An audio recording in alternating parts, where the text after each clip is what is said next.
नमस्ते। मैं हूँ डॉक्टर रूपाली जैन और आयुर्वेद फॉर एवरीवन में आपका स्वागत है। आज के वीडियो में हम एक ऐसी समस्या के बारे में या ऐसी बीमारी के बारे में बात करेंगे जिसे लोग आमतौर पर छुपाना चाहते हैं। किसी से बात करने में भी वो शर्म महसूस करते हैं, यहाँ तक कि ट्रीटमेंट लेने से भी कतराते हैं और इसी के कारण वो खुद ही इसे सहन करते रहते हैं और बीमारी बढ़ जाती है। इस बीमारी का नाम है बवासीर, पाइल्स या हिमोराइड्स। इस वीडियो को बनाने का उद्देश्य ये है कि आप सही तरह से इसकी चिकित्सा ले सके, सही तरह से इसको ठीक कर सके, ताकि भविष्य में भी इस तरह की कोई भी तकलीफ आपको कभी भी ना हो। अब देखिए, आयुर्वेद की संहिताओं में ये जो बवासीर है इसके बारे में बहुत विस्तार के साथ वर्णन दिया हुआ है। तो आज के वीडियो में हम जानेंगे कि घर पे आप कौन से उपाय कर सकते हैं। इसमें हम आपको 10 उपाय या 10 टिप्स बताएंगे। इसमें होम रेमेडीज भी है, मेडिसिन भी है, खान पान से संबंधित चीजें भी है या परहेज भी आपने क्या करना है। तो इसकी पूरी जानकारी इस वीडियो में है। चलिए बिना किसी देरी के ये वीडियो शुरू करते हैं। आयुर्वेद में बवासीर को अर्श कहा गया है, यानी इसका जो संस्कृत नाम है वो है अर्श। तो इसके बारे में एक श्लोक आया हुआ है। इसमें कहा गया है अरिवत प्राणान श्रुणाति पीड़यति इति अर्शः, यानी जो रोग आपको शत्रु के समान पीड़ा दे उसे अर्श कहा गया है। तो इसमें क्या होता है, तो गुदावलियों में एक अंकुर उत्पन्न होता है और जो गुदा मार्ग को अवरोध कर देता है, इससे मल निकलते समय भी तकलीफ होती है। इसके प्रकार भी आयुर्वेद में बताए हुए हैं, जैसे कि शुष्क अर्श और स्रावी अर्श। यानी एक है वो जो सूखा हुआ है और जो दूसरा है कि इसमें से स्राव निकल रहा है, खून निकल रहा है। तो ये दो प्रकार है। इसके अलावा दोषों के अनुसार भी इसके अलग अलग प्रकार है, जैसे कि वातज, पित्तज, कफज, तीनों दोषों से बना हुआ, या तो रक्तज जिसमें खून निकलता है। तो इस तरह के अलग अलग प्रकार आयुर्वेद की संहिताओं में इसके दिए हुए हैं। आयुर्वेद में ये जो पाइल्स यानी अर्श के जो प्रकार दिए हुए हैं, तो हर एक प्रकार के कारण भी अलग अलग है। जैसे अगर कोई व्यक्ति बहुत ज्यादा तीखी, चटपटी, फ्राइड, मसालेदार या तो गर्म तासीर की चीजें खाता है, तो इन कारणों से उसके शरीर में पित्त दोष बढ़ता है। या तो फिर जो लोग बहुत ज्यादा गुस्सा करते हैं या रात को बहुत देर तक जागते हैं, तो इन सभी कारणों से पित्त बहुत ज्यादा बढ़ जाता है और फिर इसी के कारण जो पित्तज अर्श है वो भी होता है। अब देखिए, ये जो पित्त दोष है ये रक्त धातु को भी दूषित करता है और फिर लॉन्ग टर्म में इसी के कारण जो बवासीर है इसमें से खून भी आने लगता है।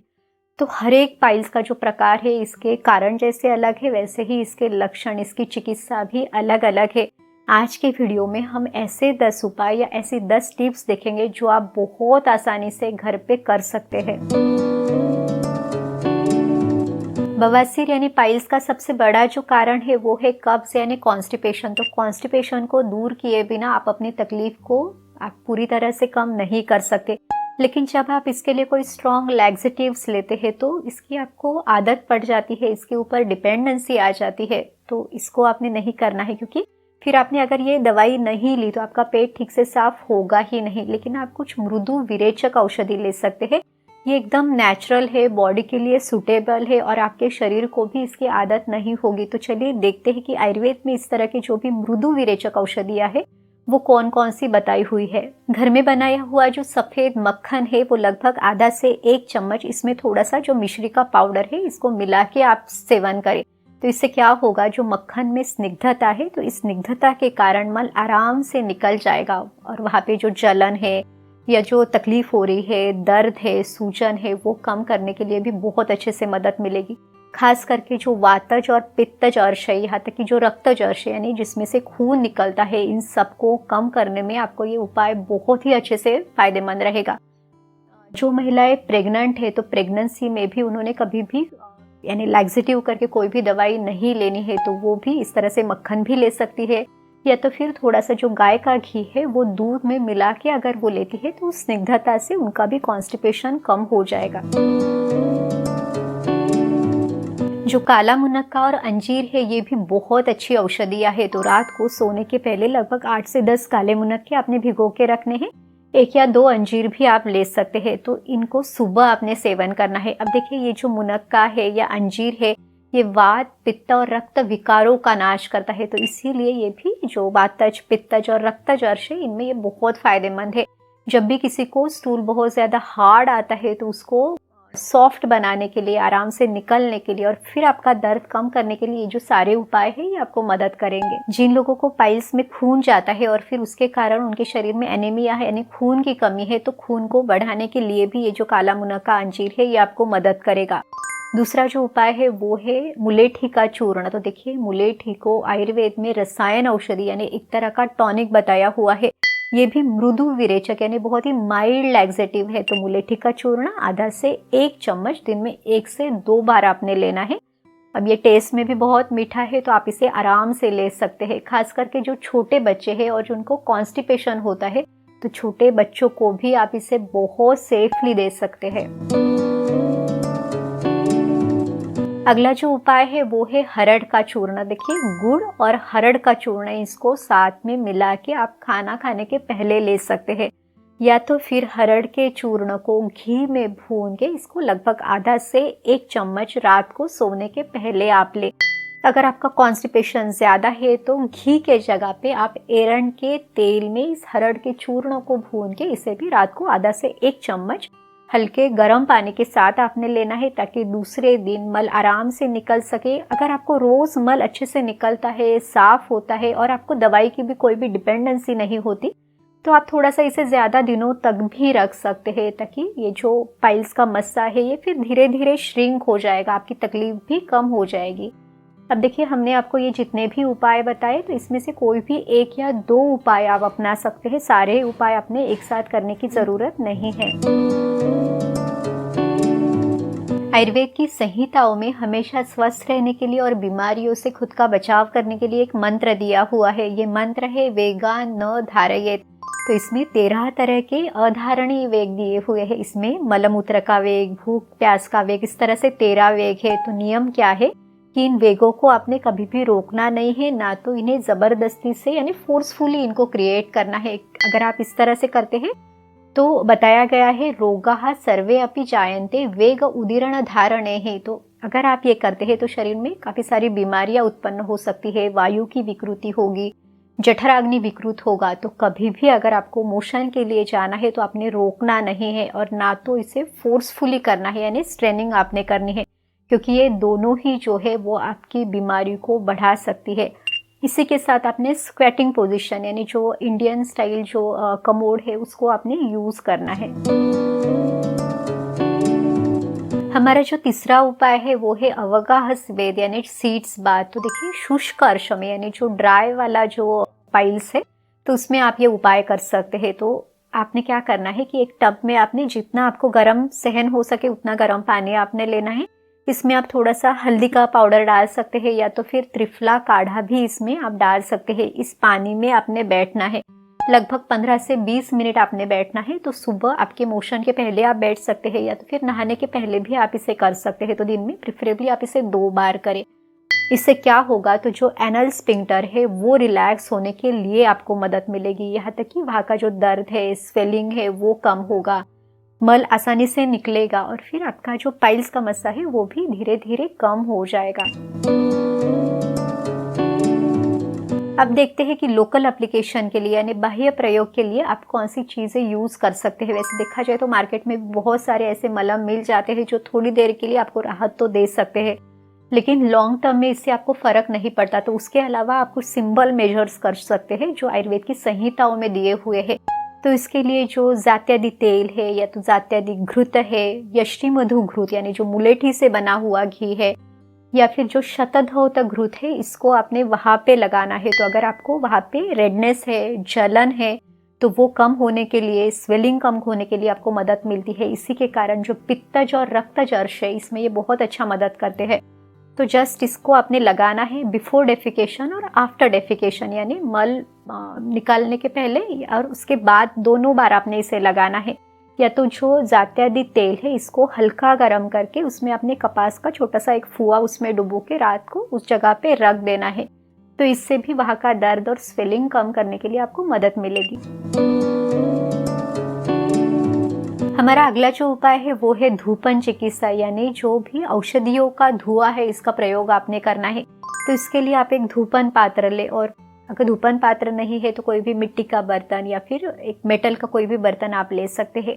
इसमें जो सुखाया हुआ गोबर है यानी जो काऊ डंग है वो उसका छोटा एक टुकड़ा ले, उसके ऊपर आपने घी डालना है, इसको आपने जलाना है और फिर उसके ऊपर थोड़ा सा जो हल्दी का पाउडर है या तो फिर नीम के पत्तों को सुखा के उसका जो पाउडर है वो आपने इसके ऊपर डालना है। अब वैसे तो आयुर्वेद की संहिताओं में धूपन के लिए बहुत सारी अलग अलग औषधि वनस्पतियों का वर्णन दिया हुआ है, लेकिन प्रैक्टिकली आप ये जो मैंने 2 बताए वो आप आसानी से कर सकते हैं। तो इसका धुआं उस जगह पे लगना चाहिए, तो उससे क्या होगा कि इन्फेक्शन, स्वेलिंग वो कम होने के लिए जो धूपन चिकित्सा है वो आपको मदद करेगी। पाइल्स से प्रिवेंशन और इसकी ट्रीटमेंट इन दोनों में ही खान पान का बहुत ज़्यादा महत्व है। तो खान पान आपने कैसे रखना है, तो जो फ्रेश बना हुआ यानी ताज़ा खाना, पचने में हल्का सुपाच्य खाना आपने लेना है। जितना भी आप आराम से पचा सको उतनी ही क्वांटिटी में आपने लेना है। तो कौन कौन सी चीज़ें आप ले सकते हैं, जैसे चावल का सेवन आप कर सकते हैं। तो आपने चावल को ऊपर पकाना है, इसका जो मांड निकाल के फिर इस चावल का आपने सेवन करना है। मूंग की दाल या तो मसूर की दाल आपके लिए पथ्यकर रहेगी। इन दालों में भी आपने घी का छौंका भी आप दे सकते हैं, ऊपर से भी आपने घी ज़रूर लेना है, तो घी से भी स्निग्धता बनी रहेगी। लेकिन जो भारी खाना या ऐसी दालें हैं जैसे कि उड़द की दाल बहुत ज़्यादा भारी भी है और इसकी जो तासीर है वो गर्म है, तो ये आपने अवॉइड करनी है। यहाँ तक कि जो छोले, चना, राजमा या तो मसालेदार चीज़ें हैं, फ्राइड है या चाय कॉफ़ी का ज़्यादा सेवन अगर आप करते हैं तो ये अवॉइड करना है। जो विरुद्ध आहार आयुर्वेद में बताया जाता है यानी जो इनकॉम्पेटिबल फूड है वो भी आपने अवॉइड करना है। आयुर्वेद में अर्श की चिकित्सा में तक्रपान यानी छाछ या बटर मिल्क का सेवन बहुत ही फायदेमंद दिया हुआ है। अब देखिए ये जो छाछ है इसमें आप थोड़ा सा जो जीरा पाउडर है, थोड़ा सा धनिया पाउडर है, ये आप मिला के ले। अगर आपका पित्त वाला ये बवासीर है, जलन वगैरह ज़्यादा होती है, तो आप इसमें थोड़ा सा जो मिश्री का पाउडर है वो आप डालें। अगर कफज वाला प्रकार है तो इस छाछ को आप छोंका दे सकते हैं, जैसे कि आपने जीरा हींग का छोंका देके फिर ये जो मसाला छाछ है वो लिया, तो आपका ये जो कफज वाला बवासीर है ये कम हो जाता है। तक्रारिष्ट नाम से एक औषधि भी आती है, वो भी पाइल्स में फायदेमंद है। तो तक्रारिष्ट का जो डोज है वो 10 से 15 ml लगभग आप खाना खाने के बाद ले सकते हैं। दिन में 1 से 2 बार इसे ले आप पानी में मिक्स करके इस औषधि को ले सकते हैं।